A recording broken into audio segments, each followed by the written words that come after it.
Dice la Escritura, Jueces capítulo 13, los hijos de Israel volvieron a hacer lo malo ante los ojos de Jehová, y Jehová los entregó en mano de los filisteos por 40 años. Y había un hombre de Zora, de la tribu de Dan, el cual se llamaba Manoa, y su mujer era estéril, y nunca había tenido hijos. A esta mujer apareció el ángel de Jehová y le dijo: He aquí que tú eres estéril y nunca has tenido hijos, pero concebirás y darás a luz un hijo. Ahora pues no bebas ni vino ni sidra, ni comas cosa inmunda.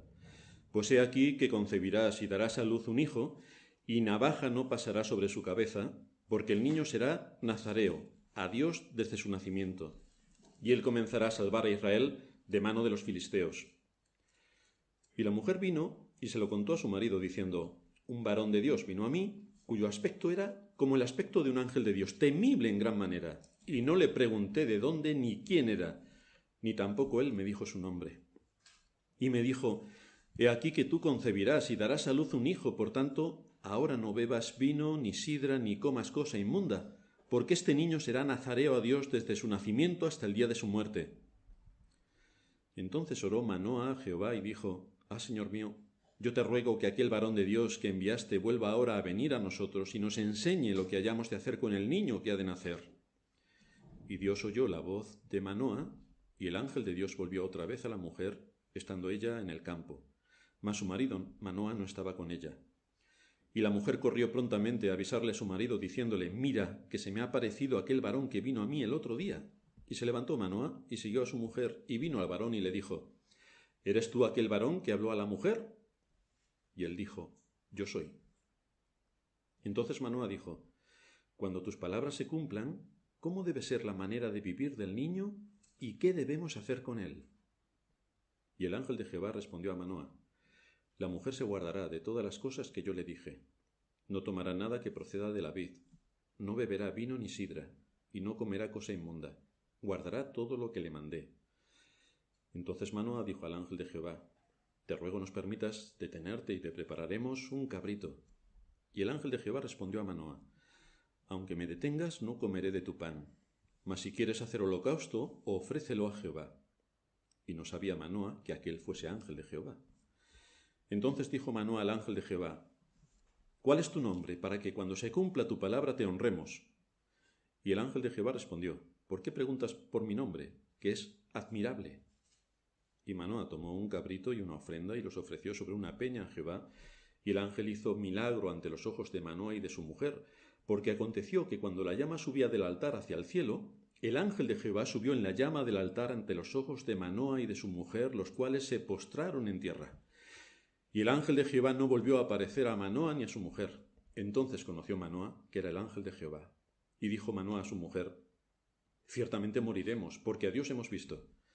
Y su mujer le respondió: Si Jehová nos quisiera matar, no aceptaría de nuestras manos el holocausto y la ofrenda, ni nos hubiera mostrado todas estas cosas, ni ahora nos habría anunciado esto. Y la mujer dio a luz un hijo, y le puso por nombre Sansón. Y el niño creció, y Jehová lo bendijo, y el espíritu de Jehová comenzó a manifestarse en él en los campos de Dan, entre Zora y Estaol. Como sabéis, en nuestra serie venimos indicando cuestiones fundamentales para la vida del ser humano en este mundo. Hay cosas que nos distinguen como cristianos del resto de la gente que no es cristiana. Curiosamente, hay más cosas que nos distinguen de aquellos que se llaman cristianos que de los que no se llaman nada. Hay bastantes cosas que nos distinguen. Hemos visto a Dios, el creador de los cielos y de la tierra, y hemos estado analizando cuál es su poder a la hora de llevar a cabo su propósito creando todo lo que vemos. Hemos visto cómo cuando creó al hombre, puso su imagen y semejanza en el hombre, algo que no hizo con ninguna otra de las criaturas de la creación. Hemos visto que nos hizo varón y hembra, por lo tanto, dentro del hombre, como género, se distinguen dos: varón y hembra. También hemos visto que Dios nos dio inteligencia. Esto es algo que para muchos no existe, porque parece ser, como antes nos recordaba Sorín, que para ser santo hay que ser ignorante. Bueno, la Escritura está en contra completamente de esto. Para ser santo tienes que conocer a Dios, tienes que conocer su palabra, tienes que conocer los mandamientos, y entonces eso te llevará a vivir íntegramente delante de Dios. Pero si desconoces a Dios, a su palabra y a sus mandamientos, difícilmente puedes honrarle, porque no sabes a quién estás adorando. Estuvimos considerando los 3 pilares sobre los que se asienta la sociedad, que son el matrimonio, es la Iglesia y es el Estado. Hoy nos vamos a centrar en el matrimonio y la familia, entrando en cuestiones más específicas, aparte de las que ya hemos estado viendo en cuanto a lo que se demanda de una esposa y madre cristiana que tiene que ser fiel miembro del cuerpo de Cristo. Esto es importante que no lo pasemos de vista. La esposa cristiana, que debe ser también madre cristiana, se debe destacar por ser un fiel miembro del cuerpo de Cristo, porque si no es un fiel miembro del cuerpo de Cristo, no podrá llevar a cabo la labor que tiene encomendada dentro de su familia. Debe también cultivar un espíritu afable y apacible, que es de gran estima delante de Dios, y ahí hay que sujetar y mortificar los deseos. Cuando esto se anula, cuando la madre y esposa cristiana no es un fiel miembro del cuerpo de Cristo, y cuando no tiene un espíritu afable y apacible, no podemos esperar nada bueno. No podemos esperar nada bueno cuando no se mantienen estos principios en su lugar. También hablamos de que el hombre tiene que ejercer como tal, tiene que ser un hombre, no un machito, un hombre. Tiene que mostrar su liderazgo y resolución. Tiene que someterse a Cristo, que es su cabeza. Someterse a Cristo, que es su cabeza. Y tiene que dirigir su vida y la de su familia proveyéndoles a nivel económico, a nivel afectivo y a nivel espiritual, en los 3 campos. Esa es la responsabilidad del hombre. Ahora nos seguimos adentrando en el matrimonio y en la familia, ya que es uno de estos pilares de la sociedad. Lo que ocurre en el hogar tiene implicaciones para la vida de los nuestros y de aquellos que en la providencia de Dios pueden tener quizá en un futuro dominio sobre ellos.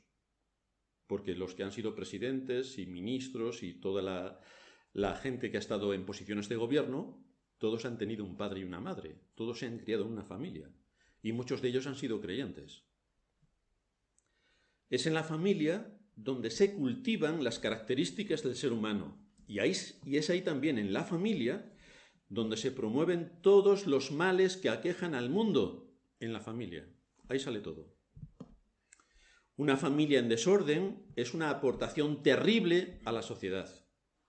Es por esto que en muchos casos las malas compañías de nuestros hijos les pueden llevar a cometer actos ilícitos porque esos otros niños o jóvenes no han sido instruidos bajo el temor de Dios para promover el bien, sino exactamente todo lo contrario. Por eso el apóstol Pablo nos dice en 1 Corintios 15:33, no erréis, no os equivoquéis, no penséis en otra cosa. Las malas conversaciones corrompen las buenas costumbres. No erréis. Otras traducciones dicen, no erréis, las malas compañías corrompen las buenas costumbres. De manera que una mala enseñanza en el hogar o una nula enseñanza en el hogar produce un impacto negativo en todos los órdenes de la vida de la persona que está naciendo en ese hogar. Especialmente en cuál es la aportación que puede hacer ese niño que ha nacido y que va a ser formado por la familia y que va a ser equipado por la familia y donde se va a poder desarrollar en cuanto a sus capacidades, ¿qué es lo que va a poder aportar al mundo en el que vive? Una mala compañía, fruto de un hogar corrompido, es una de las mayores maldiciones que nos pueden caer, porque puede arruinar tu vida y la de los tuyos. Por lo tanto, tienes que mirar bien cuáles son tus compañías, sobre todo si eres joven. Los que ya somos mayores, ya nadie quiere estar con nosotros, pero los jóvenes sí, porque intentan buscar otras cosas un tanto ilícitas. Así que en esta mañana vamos a ver 2 puntos. El primero de ellos, cómo Dios actúa a través de la familia. En este relato que hemos leído en el libro de Jueces, nos encontramos a este matrimonio piadoso que vivía en Israel, a quienes se les dijo que iban a tener un hijo. Ella era estéril, pero el Señor nuevamente obró el milagro, igual que con Sara, obró el milagro de que iba a tener un hijo. Y entonces tendrían que criar y educar a ese hijo. Un hijo que en el propósito de Dios iba a ser dirigido a gobernar a Israel, iba a ser uno de sus jueces. Pero esto no nace en un contexto aislado y el Señor llega con una varita mágica, le da en la cabeza y de pronto sale Sansón con 40 años, siendo musculoso y fuerte, con el pelo largo y se dispone a ejecutar sus juicios. No. Sansón nace en el seno de una familia. Y es la familia la que le va a capacitar. Por lo tanto, ellos tienen una grandísima responsabilidad en la formación del carácter de un futuro juez en Israel. De hecho, el capítulo empieza diciendo la situación en la que se encontraba Israel y por qué Dios envía jueces. El primer versículo nos dice que los hijos de Israel volvieron a hacer lo malo, es decir, es algo a lo que estaban habituados. El pueblo de Israel, si esto lo comparamos con la Iglesia, podemos hacer y decir exactamente lo mismo. Los que se llaman hijos de Dios volvieron a hacer lo malo, porque si realmente fueran hijos íntegros de Dios no lo harían. Y si Israel realmente fuese el Israel de Dios, no lo harían. Pero sí que lo hicieron. Volvieron a hacer lo malo ante los ojos de Jehová. Y entonces Jehová los entregó en mano de los filisteos por 40 años. Aquí encontramos un hecho que es habitual en las Escrituras, y es que Dios juzga a su pueblo. Para los que piensan que Dios es todo amor, solo amor y nada más que amor, ya pueden tirar la Biblia a la basura, porque Dios es muchas más cosas aparte de amor. Hay un mandato explícito de parte de Dios que dice que todo lo que el hombre sembrare, eso también segará. Por lo tanto, el pueblo de Israel se había alejado de Dios, estaba idolatrando a los dioses de los países vecinos, había olvidado por completo todos los mandatos de Dios y Dios ejecutó sus juicios. Los cristianos de hoy no tienen ningún temor en este asunto de los juicios que Dios envía sobre su pueblo, ¿no? Piensan que Dios siempre, sí o sí, les bendecirá, porque para eso son hijos de Dios, para eso son cristianos, para eso se esfuerzan de manera inconcebible para que en vez de quedarse hoy domingo en la cama hasta las 3 de la tarde, tengan que ir a la iglesia. Es un sacrificio terrible. Y por lo tanto piensan que como Dios es amor, pues siempre les va a perdonar todo lo que ellos hagan. Como ya hemos dicho en tantas ocasiones, aquel que se llama creyente no quiere identificar su pecado. Se les ponen las enseñanzas de las Escrituras, se expone el pecado en el que uno puede estar cayendo y generalmente el que se llama creyente no ve que ese pecado es el suyo. No, es el del vecino, como nos decía antes Orín. Es el del otro, jugamos al despiste. Se ve antes la paja en el ojo ajeno y no la viga enorme en el nuestro. Como creen que son hijos de Dios, no tienen casi de qué arrepentirse. Tienen patente de corso para hacer lo que a ellos les parezca bien, sin que Dios jamás tome medidas de juicio contra ellos, porque son cristianos. ¿Cómo Dios va a ejercer un juicio sobre mí con lo más o menos bueno que soy? Y más o menos intento ser religioso. Pero claro, ser religioso y obedecer a Dios son dos cosas completamente distintas. Así que, como hemos dicho tantas veces, aquel que se llama creyente no quiere identificar el pecado, por lo tanto, si no identifica el pecado, no se arrepiente de ese pecado. Si no se arrepiente del pecado, no hay perdón, y si no hay perdón, no hay salvación. Si no hay perdón, no hay salvación. Esto es bastante duro, pero es lo que la Escritura continuamente nos expone. Hay muchos que tienen graves problemas en su vida provocados por sus pecados, pero se niegan rotundamente a verlo como un juicio de Dios. Sin embargo, cuando estudiamos los casos de otros hombres de Dios en medio del pueblo de Israel, sí que allí se identifica rápidamente qué es lo que está ocurriendo, y es que es un juicio de Dios como ahora. ¿Por qué razón los filisteos están durante 40 años sometiendo a Israel? Pues un juicio de Dios. ¿Por qué razón los israelitas son tomados prisioneros y llevados a Babilonia? Por un juicio de Dios. Y si empezamos a analizar así la historia del pueblo de Israel, veremos que todos sus desastres son provocados por un juicio de Dios. Luego nosotros, en nuestro contexto, no vemos ningún juicio de Dios. Todos son cosas casuales. De hecho, nosotros no creemos en la casualidad, sino en la causalidad. Dios tiene un propósito y ejecuta sus designios. Pero incluso en el ambiente reformado todo se intenta, esto ha pasado por casualidad, porque tenía que pasar. O ha pasado por tu pecado. Eso es lo que tenemos que analizar. ¿O ha pasado por tu pecado? Lamentablemente, a pesar de que muchos se llaman creyentes, no lo son.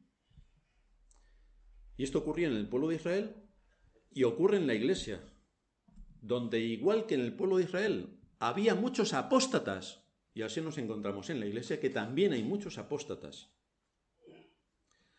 En medio de situaciones de aflicción y de castigo por el pecado, no se quieren dar cuenta de nada.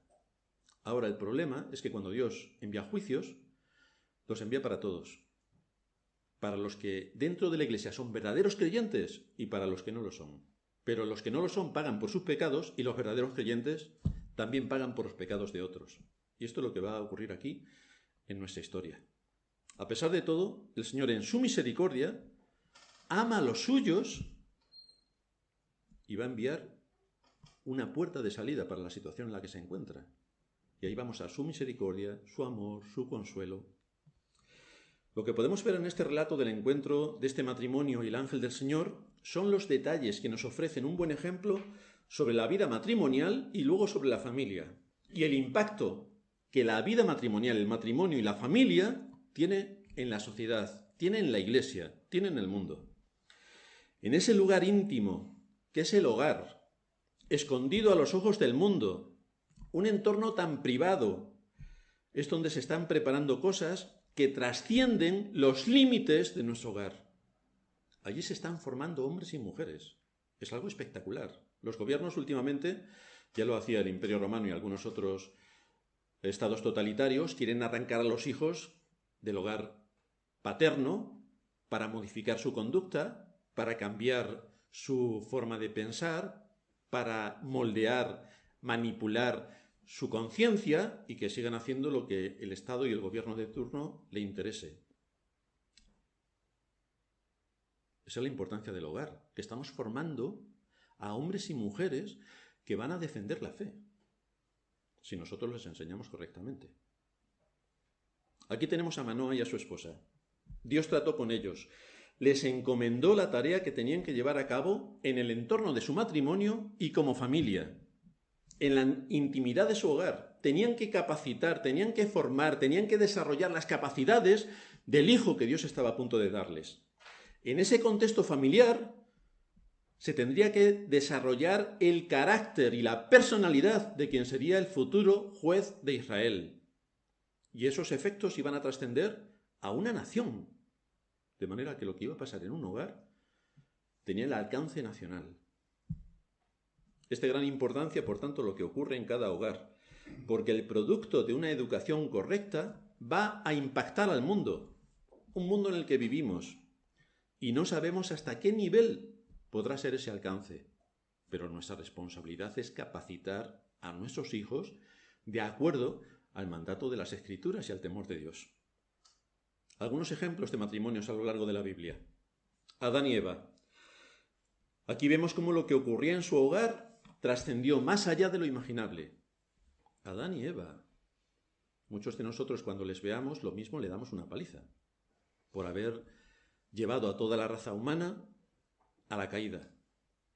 Por causa de su desobediencia, ellos fueron los primeros en sentir el implacable poder del pecado en su propio hogar. No solamente contaminaron la creación, no solamente se contaminaron ellos, no solamente su mente quedó entenebrecida, no solamente murieron espiritualmente, no solamente adquirieron la secuencia del tiempo por el cual llegarían a la vejez y a la muerte a consecuencia del tiempo, sino que hubo algo más. Tuvieron 2 hijos al principio, Caín y Abel, fruto de su amor.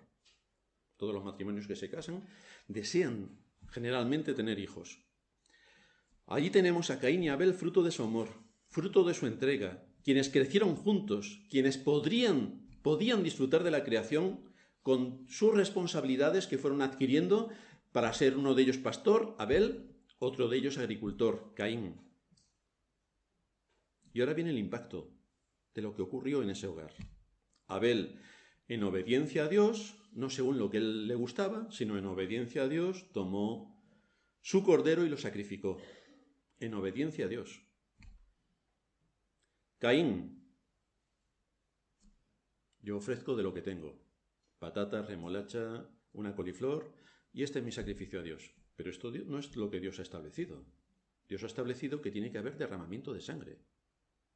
Y con hortalizas y frutas no parece que haya mucho derramamiento de sangre. ¿Por qué, Caín, no haces lo que Dios establece y si haces lo que a ti te apetece? Esto nos suena interesante porque vemos cómo en la adoración de muchas iglesias no hacen lo que Dios establece, sino hacen lo que a ellos le apetece. Y ahí vemos los dos caracteres, el de Abel sometiéndose a Dios y haciendo lo que Dios le había mandado explícitamente, y Caín haciendo lo que a él le parecía que tenía que hacer según el capricho de su corazón. ¿Y entonces qué ocurre? Pues que como Dios se agradó del sacrificio de Abel, pero no le gustó el sacrificio de Caín, ahí vemos la envidia. Vemos la envidia. Y por causa de la envidia viene un asesinato, el primer asesinato. El impacto, solamente nos tenemos que poner en la piel de Adán y Eva. Un hogar que sufre una terrible situación por causa del pecado. 2 de mis hijos, uno de ellos, asesina al otro a sangre fría. El impacto sobre los padres debió ser terrible. Y el impacto de su desobediencia les alcanzó. Ten por seguro que tu pecado te alcanzará. Tú has desobedecido a Dios, has deshonrado a Dios. Ahí tienes las consecuencias de tu pecado. Abraham. Tenemos una promesa grande hecha a Abraham. Lo que Abraham iba a hacer en el futuro, a través de él, pasaba por la relación que tendría con su mujer, Sara. ¿Cómo iba Abraham a estar en el contexto del hogar? ¿Cómo iba a dirigir su hogar? ¿Cómo iba a tratar a su esposa? Génesis 17, 15 y 16. Dijo también Dios a Abraham, a Sara tu mujer, a Sarai tu mujer, no la llamarás Sarai, mas Sara será su nombre, y la bendeciré, y también te daré de ella hijo, sí la bendeciré, y vendrá a ser madre de naciones, reyes de pueblos vendrán de ella. ¿Dónde se origina todo esto? En el seno del hogar. La familia, el esposo, la esposa, los hijos. ¿Qué es lo que iba a pasar allí? Para que la promesa de Dios de bendición alcanzase a los gentiles, a nosotros que estamos hoy aquí sentados, nos alcanza la promesa dada a Abraham. ¿Y qué es lo que tuvo que hacer Abraham para que la promesa llegase a nosotros? Desde luego, no hubo magia. Hubo esfuerzo, valor y sacrificio para enseñar a sus hijos en el temor de Dios. De manera que en Abraham y en su simiente, que sería Cristo, hemos sido bendecidos.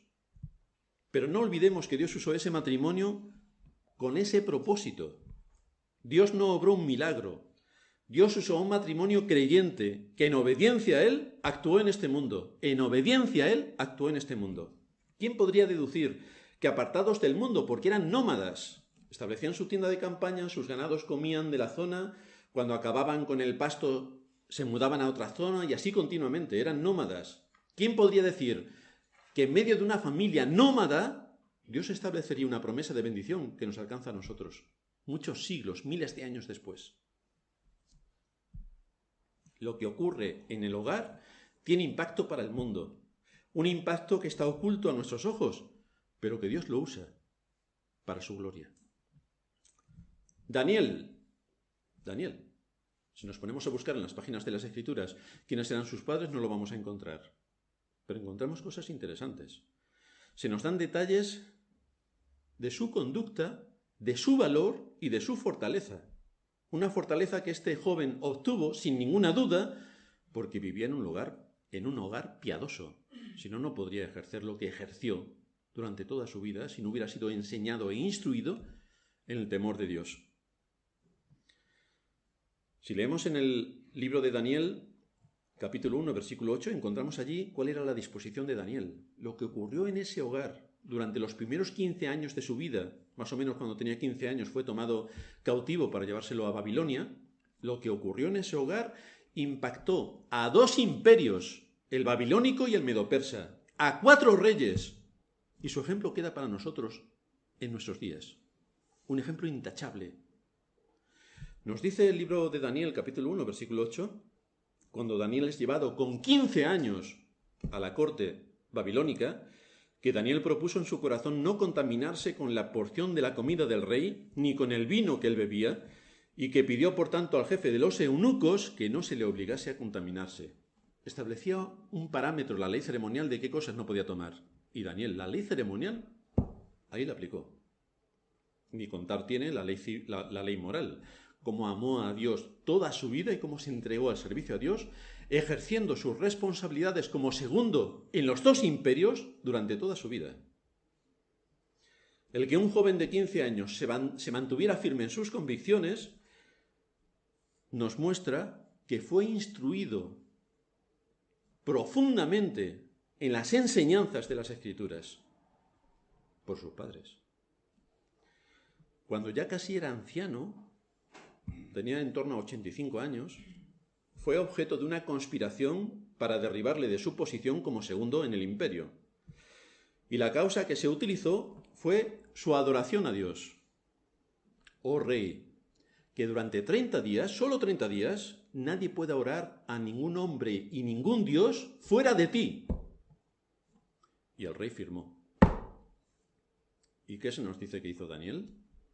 Si nos vamos a Daniel capítulo 6, versículo 10, se nos dice que cuando Daniel supo que el edicto había sido firmado, la ley de los medos y los persas no la puede cambiar ni al rey, no ocurre como en nuestros días, que llegan los políticos y cambian la ley de arriba a abajo, le dan 7 vueltas y al final, ¿dónde está la bolita? Nadie sabe lo que ha pasado, pero todo se ha ido. En aquel tiempo no. Ni el rey, cuando firmaba un edicto, podía cambiarlo. Cuando Daniel supo que el edicto había sido firmado, entró en su casa y, abiertas las ventanas de su cámara que daban hacia Jerusalén, se arrodillaba 3 veces al día y oraba y daba gracias delante de su Dios, atención, como lo solía hacer antes. Lo que sus padres le enseñaron de la oración, con su vista puesta en Jerusalén, que era el templo que para ellos estaba la presencia de Dios, mirando a Jerusalén, todos los días de su vida oraba 3 veces. Estamos hablando de un hombre que era el segundo en el imperio. Tendría muchísimas cosas que hacer. Pero siempre sacó tiempo, 3 veces al día, para irse a su casa a orar. Siempre sacó tiempo. Sus prácticas piadosas de adoración formaban parte integral de su vida y no desistió de ellas. A pesar de vivir en un país pagano con multitud de presiones para dejarse llevar por lo que aquella sociedad le proporcionaba, pero él mantuvo su firmeza. ¿Quién tuvo la culpa de todo esto? Sus padres. Metieron en su conciencia cuál era su responsabilidad, el temor a Dios. Y aunque estaba solo en un país pagano, con todo lo que le ofrecía para los sentidos y para la carne, Daniel no se contaminó.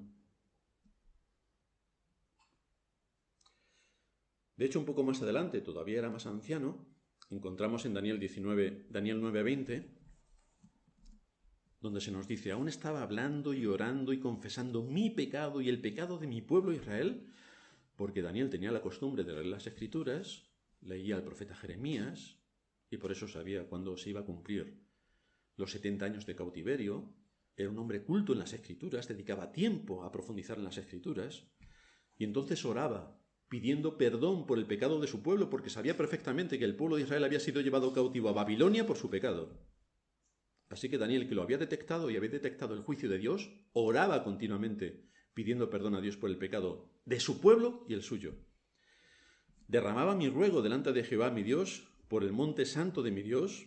Aún estaba hablando en oración cuando el varón Gabriel, a quien había visto en la visión al principio volando con presteza, vino a mí como a la hora del sacrificio de la tarde. Es decir, no solamente Daniel oraba 3 veces al día, sino que mantenía los sacrificios. Esto nos muestra el impacto que la enseñanza de sus padres pusieron en su conciencia, porque teniendo más de 85 años, seguía manteniendo los sacrificios. Más de 85 años, en un territorio hostil y pagano. Sirvió a su Dios con total integridad, gracias a sus padres. Nuestro Señor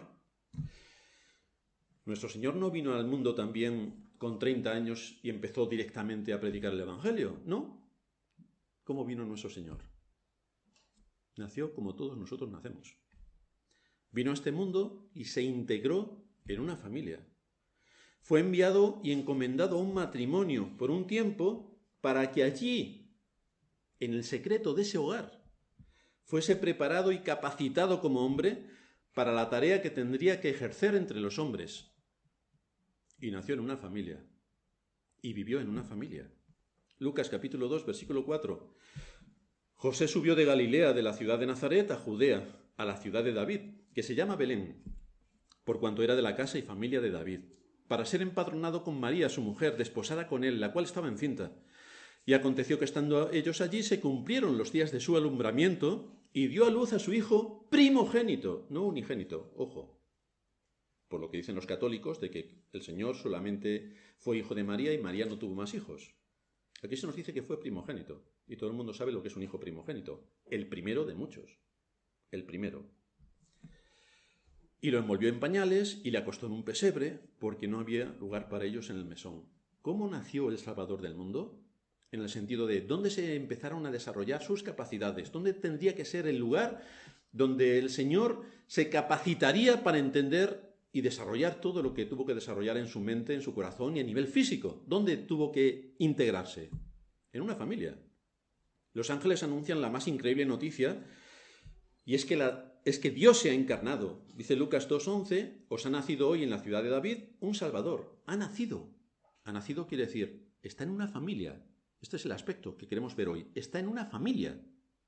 Es ahí donde va a aprender también el temor de Dios. En su aspecto humano, el Señor tuvo que aprender muchas cosas.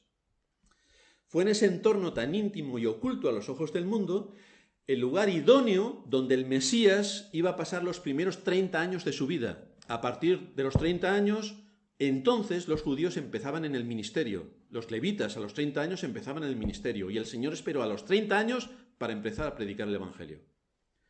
Pero tuvo que formarse como hombre. Tuvo que trabajar.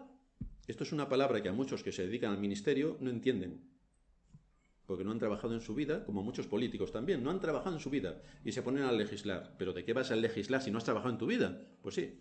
Y así nos encontramos también a muchos que se llaman pastores que se ponen a legislar. Vamos a hablar del trabajo. ¿Pero tú has tenido un jefe? No. ¿Pero a ti te han pegado una bronca del 7 sin llevar razón porque tu jefe es un tirano? No. Y hacemos 17 millones de preguntas más. Entonces, ¿qué puedes enseñar cuando en tu experiencia no está? Pero eso no podemos decirlo del Señor, porque el Señor sí que trabajó. Marcos capítulo 6, versículo 3, donde se nos dice por qué era primogénito y qué es lo que se nos dice aquí. ¿No es este el carpintero? Es decir, tenía una profesión identificada. Y es que todos lo reconocían como que trabajaba. Es el carpintero. 30 años. Es el carpintero. Estaba completamente identificado. Es el carpintero. Hijo de María. Su padre ya había muerto. Hijo de María. Estaba ubicado en una familia. Hermano de Jacobo, de José, de Judas y de Simón. 4 hermanos. Era primogénito. 4 hermanos. ¿No están también aquí con nosotros sus hermanas? Las hermanas para los judíos, las mujeres no pintaban nada. Entonces ni las menciona. Pero sí dice que tenía hermanas. Así que tenemos 4 hermanos más sus hermanas. Por eso Cristo era el primogénito. Todo lo que abre matriz deberá ser entregado al Señor. Cristo fue el primogénito. Abrió matriz, fue entregado al Señor. Vino con ese propósito. Este fue su contexto durante los primeros 30 años de su vida. Trabajó. Y a esa edad comenzó su ministerio. Así que el mismo Señor nos muestra la necesidad de trabajar para desarrollar nuestras capacidades. Si no trabajamos, no desarrollamos las capacidades. Un niño o un joven que está todo el día jugando con los videojuegos no desarrolla las capacidades. Desarrolla cómo ser más tonto, pero no desarrolla las capacidades. No sabe cómo obtener los recursos. No puede aportar nada bueno a su familia. Por esta razón el escritor a los hebreos nos dice, respecto a Cristo, en cuanto él mismo padeció siendo tentado, es poderoso para socorrer a los que son tentados. El Señor pasó por todas las circunstancias que a nosotros nos pueden provocar tentaciones, porque Él también trabajó. Él también tuvo unos padres. Imaginaos al Señor perfecto en todos sus caminos, sometido a unos padres caídos. ¿Quién podría soportar eso? Y el Señor se nos dice que se sometió a ellos todos los días. Se sometía a ellos. ¿Tenemos problemas en nuestros trabajos?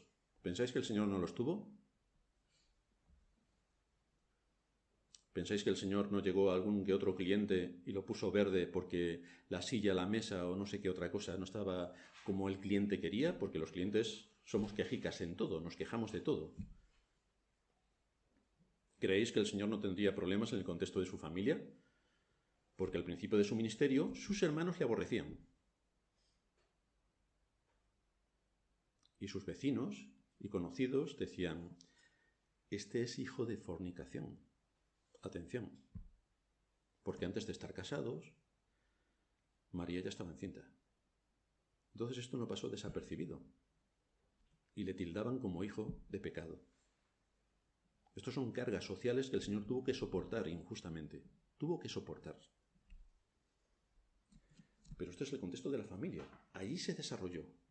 Allí adquirió todo lo que necesitaba para que nada de lo que nosotros podamos exponerle en oración le resulte raro. ¿Por qué le ha pasado por ahí? Encontramos también otro matrimonio. Aquila y Priscila. Y aquí sobresale la relación que ellos tenían y cómo su profesión les permitió, su profesión de fe, les permitió ser instrumentos para el avance del Evangelio en el tiempo apostólico, un matrimonio que era consecuente con la fe. Hechos capítulo 18.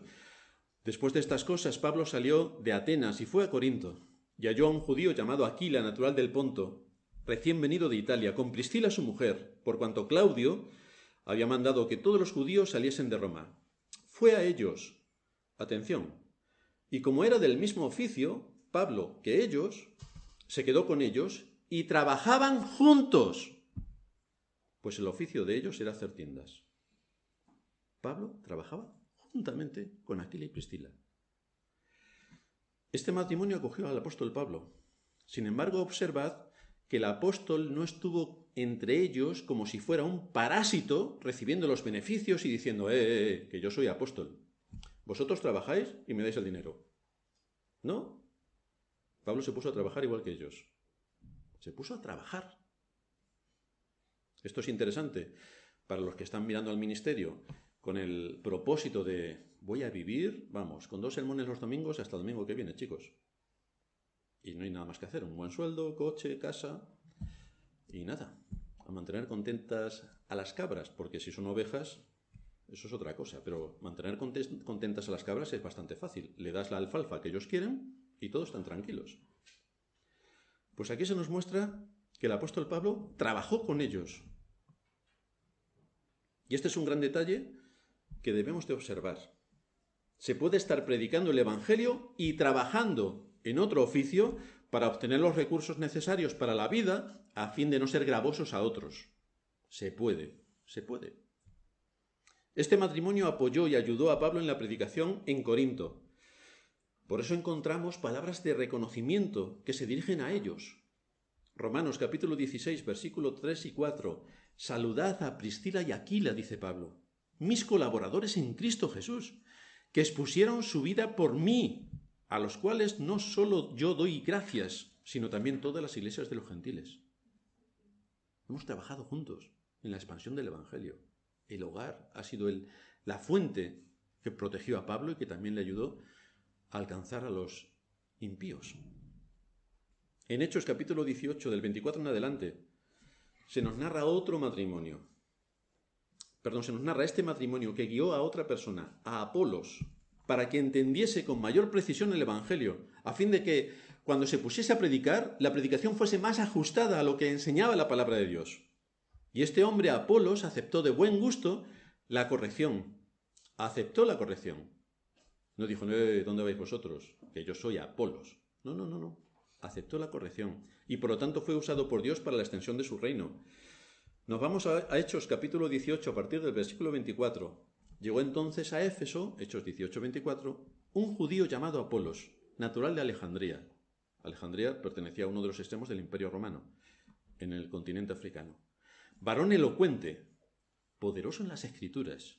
No era un ignorante, ni un neófito. Era un hombre con conocimiento.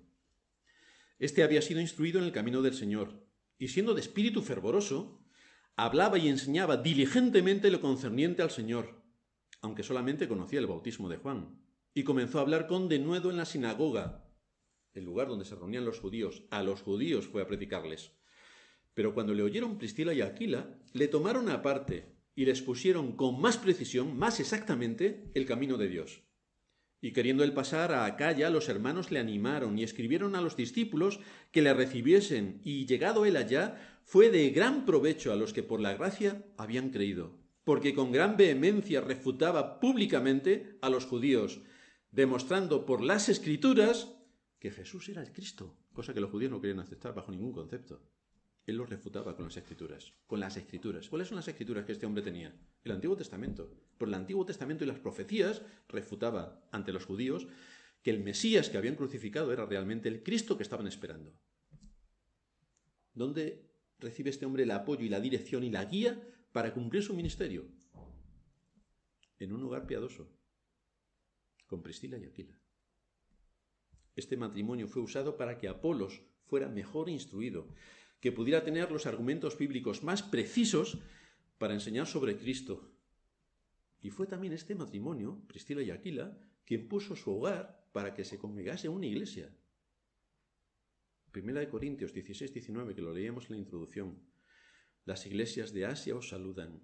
Aquila y Priscila, con la iglesia que está en su casa, os saludan mucho en el Señor, de manera que Aquila y Priscila, en su propia casa, un matrimonio temeroso de Dios, que también está trabajando por la extensión del reino de Cristo y en su casa tienen una iglesia. Había un reconocimiento general por el trabajo realizado para la expansión del Evangelio, fruto de un testimonio coherente de lo que se espera de un cristiano. Hay muchos cristianos que están por ahí perdidos, pobre de mí, que estoy solo. Hombre, si podemos juntarnos 2 o 3, el Señor con 2 ya ha prometido su presencia especial cuando se reúnen en este día para honrar su nombre, con 2. Cuando haya 2 o 3 reunidos en mi nombre, ahí estoy yo. Hay una promesa de bendición especial. Así que solamente necesitamos otro más para ser iglesia. No necesitamos una iglesia de 5.000 miembros para sentirnos iglesia, con 2. Y esto es lo que estaban haciendo Aquila y Priscila. ¿Cómo creéis que empezaría la iglesia en su casa? Porque vinieron todos corriendo de la calle y le dijeron: Aquila y Priscila, ábrenos las puertas, que queremos tener una iglesia en tu casa. ¿No? Porque ellos predicaron el Evangelio. Fueron de testimonio y entonces empezaron a enseñar, como enseñaron a Apolos. Empezaron a enseñar. Y como empezaron a enseñar, más gente quiso venir a oír la enseñanza.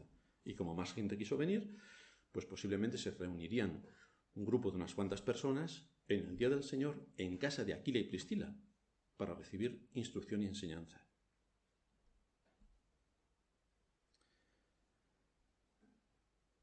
Así podemos ver la importancia que tiene un matrimonio de acuerdo a la mente de Cristo y cómo afecta de una manera importante a la generación en la que Dios nos ha puesto. El matrimonio afecta. El matrimonio afecta.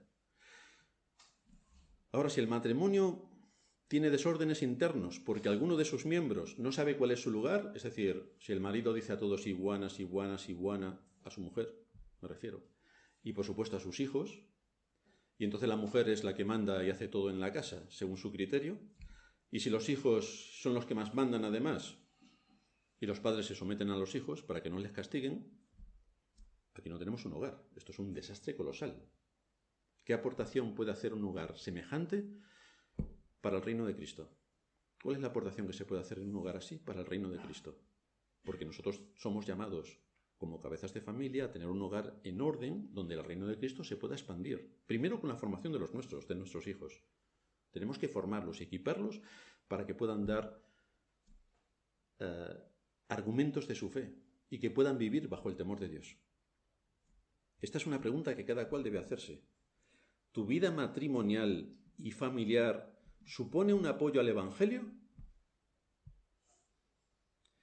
¿Tu vida matrimonial y familiar supone un freno al Evangelio? ¿En cuál estamos? ¿Dónde está mi familia? Porque de la misma manera que hay familias que promueven el Evangelio y son usadas por Dios para la bendición de otros y para la expansión de su reino, encontramos, por ejemplo, el caso de Ananías y Safira en Hechos capítulo 5. Y vemos cómo este matrimonio mintió a los apóstoles. El asunto es que mienten en un contexto de iglesia. Es lamentable que haya personas que a sus pastores les mienten, pero ocurre. Yo doy fe. Hay personas que a sus pastores les mienten. En este caso, para nuestra advertencia y enseñanza, Dios intervino y ejecutó un juicio de forma directa. Y es que los dos, como sabéis, murieron por su mentira. Pero se nos advierte sobre el alcance de la mentira. Un gravísimo pecado que siempre está mal y que es un atentado contra Dios. Pero lo más terrible es que supuestos creyentes en el contexto de iglesia y bajo lo que supone una iglesia sean capaces de mentirle al pastor. Pueden tener la seguridad de que eso no quedará impune. Pueden tener la absoluta seguridad. Dios nos dio algo tan especial como el matrimonio, que es una institución fundacional que Dios puso ya en Edén, para que la vida del ser humano en este mundo se desarrollara por los cauces naturales que le equipasen y fortaleciesen para todo lo que se nos presenta por delante. En segundo lugar, vamos a ver el impacto que esto tiene en la familia. Cuando vemos el alcance que conlleva lo que Dios estableció en Edén y siendo conscientes de lo que eso produce en nuestro entorno, cuando enseñamos y formamos a nuestros hijos, debemos repasar algunas enseñanzas y principios con la mira puesta en que nuestros matrimonios puedan llegar a ser instrumentos útiles en las manos de Cristo, como son todos los que hemos expuesto, exceptuando a Ananías y Safira. Pero ahí vemos ejemplos en los cuales nosotros tenemos que mirar. Es del máximo interés que entendamos que Dios no actúa milagrosamente para producir bendición. ¿Cómo Dios nos bendice en este su día? ¿Nos quedamos así tranquilitos a ver si Dios nos bendice? ¿O Dios ha establecido los medios por los cuales Él va a predicar su palabra? ¿Y cómo lo hace? Pues llama a hombres, los equipa, los capacita. Así que si Dios usa a personas para cumplir sus propósitos de bendición, la pregunta que nos tenemos que hacer es, ¿soy yo de bendición para el pueblo de Dios? Esta es la pregunta que nos tenemos que hacer. ¿En qué medida soy yo de bendición para el pueblo de Dios? Bueno, bendición es el pastor. ¿Y ya está? Porque si vemos a Manoah, veremos en sucesivos sermones cómo él fue usado para una bendición importante. Si vemos a Daniel, estudiamos el caso de sus padres y vemos cómo fueron de bendición importante. ¿Y yo? ¿Soy yo de bendición para el pueblo de Dios?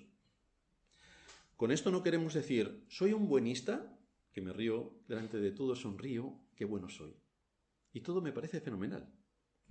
Soy una persona que siempre dice sí, sea cual sea la situación y decisión, y entonces me pregunta alguien, yo sí, qué bueno es este hermano, siempre dice que sí, no se niega a nada.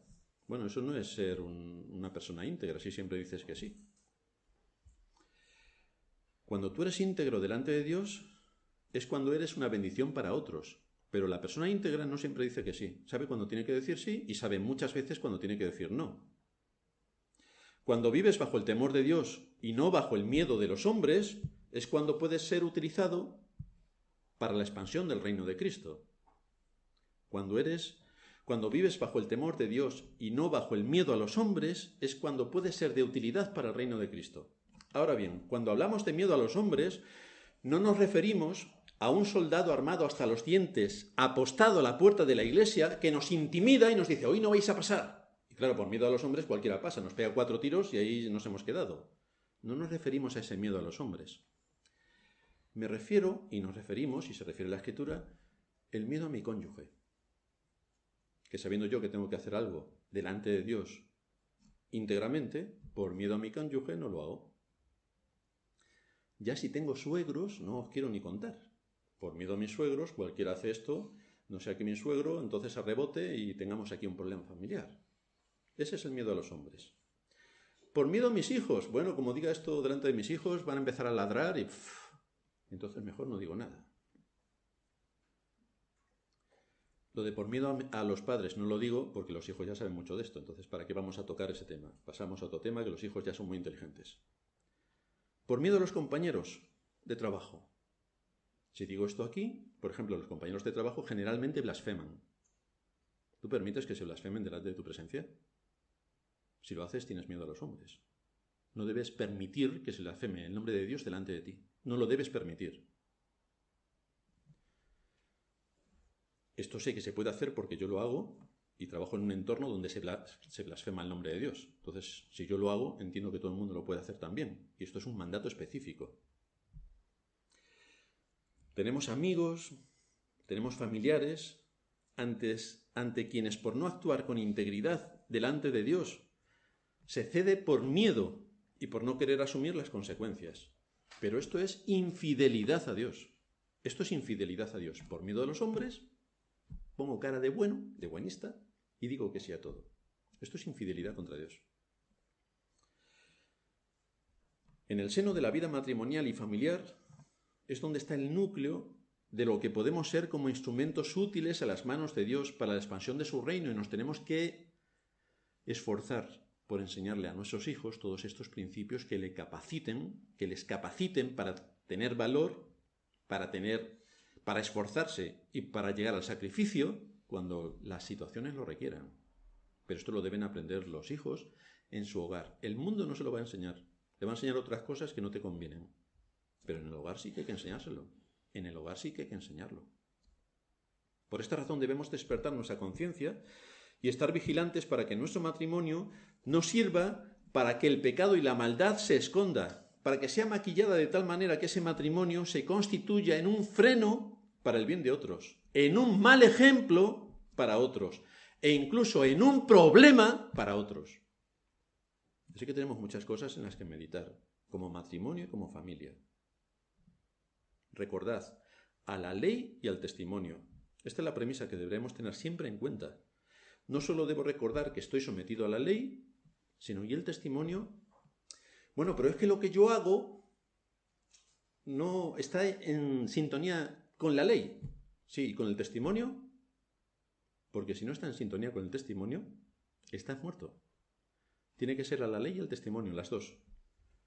Si las cosas que tú hagas, por lícitas que sean, no están de acuerdo al testimonio, no puedes hacerlas. Todo me es lícito, dice Pablo, pero no todo me conviene. Tú eres cristiano, no todo te conviene. Aunque sea lícito, no todo te conviene.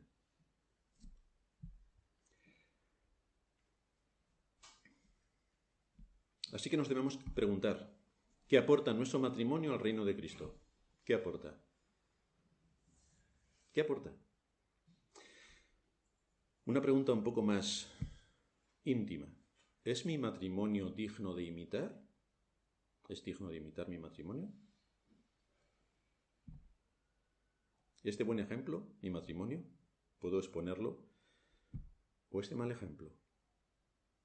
Y ya sabemos las consecuencias que un caso u otro conlleva. Es más, ¿me gustaría que mis hijos tuvieran un matrimonio y una familia como la mía? Porque si tu respuesta es no, tienes que empezar a revisar muchas cosas. Pero no solamente para decir, pues no estamos muy bien. Más bien que empieces a pensar, ¿qué tienes que hacer para que esté bien? ¿Y en qué plazo lo vas a empezar a aplicar? Porque aquí todos podemos saber muchas cosas. El asunto es cómo las aplicamos. ¿Cómo las aplicamos? ¿Cómo aplico en mi vida? Pregúntate, ¿eres una esposa con un espíritu afable y apacible, aspectos que sabes que son de gran estima delante de Dios? ¿Honras a Dios en tu hogar, sabiendo cuál es tu papel, no enfrentándote a tu marido cada vez que dice algo, no llevando la contraria a tu marido cada vez que aporta cualquier cosa, sino reconociendo que tu marido es la autoridad que Dios ha puesto sobre ti, la autoridad? Eso no lo deben pasar por alto las esposas. Tu marido es la autoridad. Si esto lo tienes en cuenta y te sometes a Dios, tu matrimonio puede aportar muchas cosas al reino de Cristo. Y muchas más si tus hijos han sido enseñados en el temor de Dios y actúan como tales. Porque si tienes problemas con tus hijos, tienes un problema gravísimo. Pero si haces todo lo contrario, es decir, si no tienes un espíritu afable y apacible, es que la vida viene así y empiezas a resignarte en el sentido católico romano del término, para decir, ¿qué voy a hacer yo, pobre de mí? Pues piensa si no estarás haciéndole la labor a Satanás,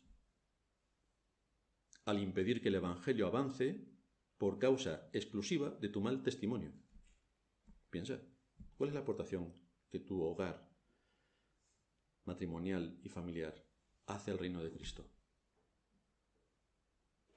Tienes que ser consciente de esa realidad que está en el núcleo del hogar y en lo que eso puede ser de utilidad para el reino de Cristo. ¿Eres un esposo conforme a la mente de Cristo? ¿Sabes cuál es tu papel en la familia? ¿Te haces respetar? Es decir, tu esposa y tus hijos saben guardar el respeto hacia ti, porque tú te has sabido ganar el respeto por lo que estás haciendo, no porque se los has impuesto, sino por lo que tú haces, y entonces están dispuestos a someterse a la autoridad que Dios les ha puesto. A aportar lo necesario a nivel económico, afectivo y espiritual. ¿Eres el pastor de tu hogar? ¿Sabes guiar a tus hijos en el temor de Dios y pones en su conciencia los principios que les deben gobernar a lo largo de su vida, como ocurrió con Daniel? ¿Te dedicas a ello? Bueno, su madre... Sí, pues empiezas diciendo, bueno, su madre, tienes un problema. ¿Conoces a tu esposa? Supongo que os casasteis porque os conocíais, pero me refiero a otro tipo de conocimiento. Es decir, ¿sabes cuáles son sus miedos, sus cargas, sus dolores? ¿Conoces a tu esposa? Pero no para atenderla servilmente, sino para cuidarla y amarla con firme determinación, tomando el ejemplo de Cristo hacia su iglesia. ¿La conoces así? En definitiva, y esto es una pregunta para el matrimonio, ¿en qué está contribuyendo tu matrimonio para la expansión del reino de Cristo? ¿Está tu iglesia contenta de ese matrimonio que es luz? ¿O la iglesia piensa, madre mía, tu matrimonio hace que la verdad avance y prospere? ¿O madre mía, qué clase de aportación está haciendo tu matrimonio a las necesidades que tenemos y al mundo que nos rodea? En lo que queda bajo tu responsabilidad. Ya sabemos que no podemos cambiar el mundo, pero sí mi hogar y mis hijos. ¿Qué está aportando tu matrimonio? Como todos sabéis, en nuestros días son los gobiernos a través de sus sistemas educativos quienes imponen la ideología que es contraria a Dios y a las Escrituras. Ahí está toda la fuerza de los poderosos para manipular la conciencia. Todos los medios de comunicación van en el mismo sentido. Las redes sociales van en el mismo sentido, contaminan la conciencia, retuercen la verdad, quitan a Dios absolutamente de todos los lugares. Así que los niños y jóvenes deben recordar, si me están atendiendo y no están durmiéndose o pensando en el WhatsApp que tienen que enviar después, tienen que pensar que ahora están en su etapa de formación. Por lo tanto, tienen que pensar. Esto es un esfuerzo terrible. Pero además es que Dios nos dio la inteligencia cuando nos creó. Por lo tanto, si usamos la inteligencia, seguramente nos servirá. Tienen que analizar todo lo que estamos diciendo, porque hoy están asistiendo al día de adoración a Dios, al momento cumbre, que es cuando se predica su palabra, y entonces somos instruidos. ¿Qué vamos a tomar de la palabra de Dios? ¿Cómo la vamos a ingerir? ¿Cómo la vamos a degustar? ¿Cómo vamos a paladear la palabra de Dios? Esa palabra, como decía el apóstol Juan cuando escribía Apocalipsis, que me duele en el estómago cuando entra. ¿Por qué? Porque me detecta mi pecado.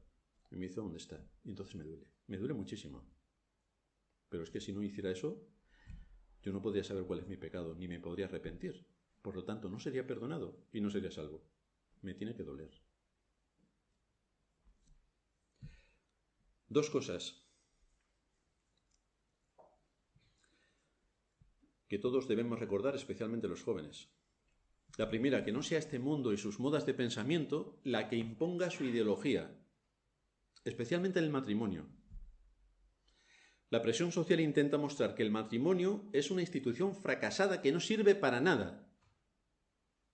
Y la prueba es que con frecuencia la gente no piensa en casarse, sino en juntarse. Piensan en casarse los homosexuales. Pero los que son hombre y mujer no, nosotros nos juntamos. Así que todo al revés. Si es posible, todo al revés. Y efectivamente. Como es algo emocional, y llegan al matrimonio como algo emocional, ¡wow! ¡Qué chica más guapa! 22 años, ¡wow! ¡Qué chico más guapo! 24 años, claro, con 24 años y 22 todo el mundo es guapo, espérate que tenga 50, ya verás. Ninguno llega a los 50 y dice, ¡wow! Tengo una novia de 65, le faltan toda la parte frontal de los dientes, ¡oh! ¡Qué mujer más guapa! Nadie dice eso, claro. Entonces se llega al matrimonio a la edad juvenil completamente desde una perspectiva emocional. ¿Y qué ocurre? Pues que ya en nuestros días los que se casan lo hacen pensando en que hay un divorcio y que no hay problema por divorciarse. Porque como han entrado en el matrimonio de manera emocional, cuando se le acabe la emoción, se acabó la historia. Adiós, chaval, adiós, mujer, cada uno por su sitio. Pero nosotros somos cristianos. Entonces lo que le vale al mundo, a nosotros no. no aceptamos ni congeniamos con las modas de pensamiento que son ideológicas, no son lógicas, son ideológicas. Como somos cristianos, debemos empaparnos de Cristo y de su palabra para que sea la palabra de Cristo la que moldee nuestras conciencias y nos provea de argumentos para contrarrestar la ideología del mal que combate por todos los sitios la idea de Dios, la palabra de Dios, el nombre de Dios y todo lo que huela a Dios. Nosotros tenemos que armarnos. En segundo lugar, no solo hay que estar prevenidos sobre la presión que este mundo ejerce sobre el matrimonio y la familia, sino también nos tenemos que guardar de ciertas cosas que pueden anidar en el corazón, especialmente para los que se van a casar, la idealización del matrimonio. ¡Wow! Casarse es lo más maravilloso del mundo. Pregúntaselo al que lleve 30 años casado. Entonces, ni hay que idealizar el matrimonio, ni tampoco hay que defenestrar el matrimonio para los que están 30 años casados. Cuidado, hay que ver qué es lo que enseña la Biblia acerca del matrimonio. Por eso hoy, en el Día del Señor, nos exponemos a todo el consejo de Dios. Hoy, el matrimonio y la familia. Tenemos que ir viendo qué es lo que Dios nos ha dejado en su palabra para todas las áreas de la vida. Hoy, el matrimonio.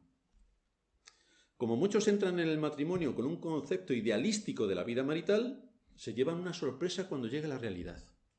Mi marido se ha dejado los calcetines debajo de la cama. Esto no se lo soporto. El marido. Mi mujer no me ha limpiado los zapatos. Ay, tu madre, que te los limpiaba. Mal hecho, que te los tenías que haber limpiado tú. Y así entonces no encajan muchas de las cosas y dicen, bueno, lo que yo me esperaba del matrimonio, que es tener una sirvienta, resulta que no es sirvienta. Y la otra que esperaba a su príncipe azul, resulta que es un príncipe negro. Entonces ya empezamos con problemas. Ya sabéis que muchas iglesias dan clases matrimoniales. Pepito y Juanita se van a casar. Clases matrimoniales. Pero si se van a casar y en las clases matrimoniales empiezas a hablar de lo que es el matrimonio, de lo que implica el matrimonio, y realmente allí hay la base bíblica del matrimonio o no. Porque cuando te pones a dar las clases, la decisión ya está tomada. ¿Y si en la exposición de las clases resulta que esa pareja no está en su sitio? ¿Qué hacemos? Pero es que tenemos fecha para la boda y nos queremos tanto, pastor. Pero aquello no cuadra, aquello tiene bastantes problemas. Por esa razón nosotros no damos clases de matrimonios. A los que se van a casar no les damos la clase. Hoy están recibiendo la clase los que se van a casar dentro de no sé cuánto. Pero exponemos todo el consejo de Dios a toda la iglesia para que todos escuchen y se vayan haciendo una idea de qué es lo que va a pasar cuando tomen ciertas decisiones. Así que no damos clases especiales para gente en situaciones especiales. Si tú vienes a la iglesia todos los domingos, te unes al pueblo de Dios en el día del Señor y te expones a su palabra continuamente, no te preocupes que no necesitan más clases, porque aquí te vamos a enseñar. Es aquí donde tengo que estar y es aquí donde tengo que aprender. Y aquí estoy. Así que hoy vas a aprender. Se nos insta a que hagamos un análisis cuidadoso de nuestro futuro cónyuge. Esto es lo que ya hemos visto en anteriores sermones. Tenemos que establecer si reúne los requisitos bíblicos necesarios para que la relación pueda ser fructífera. Pero si ya se van a casar, ¿qué hacemos dándole la clase de casamiento? Si esto ya no encaja. No solo nos debe interesar que esa persona nos guste. ¿Es piadosa? ¿O en qué está pensando? Porque tenemos que recordar, en primer lugar, lo digo para los que se van a casar o están pensando en casarse, o los jóvenes que dicen, algún día por fin mis padres me echarán de casa y me tendré que casar. Bien por los padres. Ahora, asegúrate cuando estés buscando cónyuge que lo primero que debes observar es, ¿busca primero el reino de Dios y su justicia? No, es que mi mujer o mi futuro esposo es muy profesional y él busca profesionalmente llegar a lo máximo. Ya. ¿Busca primero el reino de Dios y su justicia? Pregúntale eso lo primero. Eso es lo primero. Porque si eso no es lo que está en su corazón, vas a tener muchos problemas. Asegúrate de que sabes cómo reconocer en tu futuro cónyuge a un creyente verdadero, no uno que va a la iglesia y que le gustan todos los temas religiosos y sobre todo si se toca la guitarra y están ahí bailando. Es genial, es que está todos los domingos participando de todas estas actividades profanas. Pero ese no es un cónyuge para ti. No permitas que se involucre el corazón antes de la cabeza, porque entonces no podrás pensar. Por eso se llaman novios. ¡Novio! Y se casó. Y como no ha visto, adiós. Hazte preguntas sobre esa persona, porque es el núcleo familiar donde vas a capacitar a la nueva generación para servir a Cristo. Hazte preguntas sobre esa persona a la que estás idealizando. ¿Ama la palabra de Dios? Si investigas un poco te darás cuenta. Es que es tan guapa, es que es tan hombre. ¿Ama la palabra de Dios? ¿Ama su día santo? Cuando no tiene otra cosa que hacer, sí. ¿Ama su día santo? ¿Ama a su pueblo? ¿Quiere estar integrado con aquellos que de corazón verdadero adoran a Dios? Más preguntas. ¿Puedes ver el fruto del Espíritu en su vida? El fruto del Espíritu. Amor, gozo, paz, paciencia, benignidad, bondad, fe, mansedumbre, templanza. Eso es un fruto. ¿Puedes verlo en su vida? Más preguntas. ¿Sirve a Cristo? Pero es que es tan guapa. ¿Sirve a Cristo?